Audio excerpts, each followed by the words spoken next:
પોરબંદરના સલાટવાડા સહિતના વિસ્તારમાં પાણી વિતરણ કરતા વાલમેન દ્વારા મનમાની ચલાવાતી હોવાના આક્ષેપો થયા છે, જેમાં તે વાલમેન દિવસો સુધી પૂરતું પાણી વિતરણ ન કરતો હોવાના આક્ષેપો સાથે સામાજિક આગેવાન દ્વારા પાલિકાની રજૂઆતો કરવામાં આવી છે। પોરબંદર મહાનગરપાલિકા દ્વારા શહેરમાં દર 2 દિવસે પાણી વિતરણ કરવામાં આવી રહ્યું છે, પરંતુ પોરબંદરના સલાટવાડા અને રાઠોડ ફળિયું સહિતના વિસ્તારમાં પાણી વિતરણ કરતા વાલમેન પોતાની મનમાની કરી દિવસો સુધી પાણી વિતરણ ન કરતા હોવાના આક્ષેપો કરી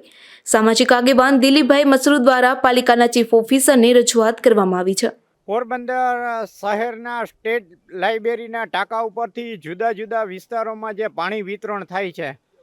તેમાં કોઈ ટેકનિકલ ખામીઓના કારણે ગયા બુધવારે અમને સલાટવાડા વિસ્તારમાં પાણી આવ્યું હતું। આજે પાછું બુધવારે 8 દિવસ પછી પાણી આવ્યું છે, ત્યારે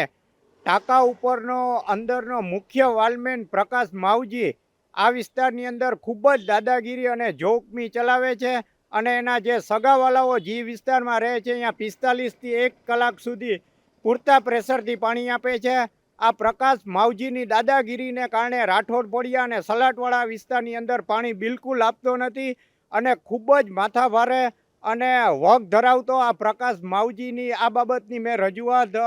ચીફ ઓફિસર સાહેબ અને ચેતનાબેનને પણ કરેલ હોવા છતાં આજ દિવસ સુધી ચેતનાબેન કે ચીફ ઓફિસર શા માટે આની માટે પગલાં ભરતા નથી। પ્રકાશ માવજીની આ વિસ્તારમાં ખૂબ જ દાદાગીરી હોય માટે તાત્કાલિક આ કર્મચારીને બદલવામાં આવે એવી જાહેર જનતા વતી મારી માગણી છે।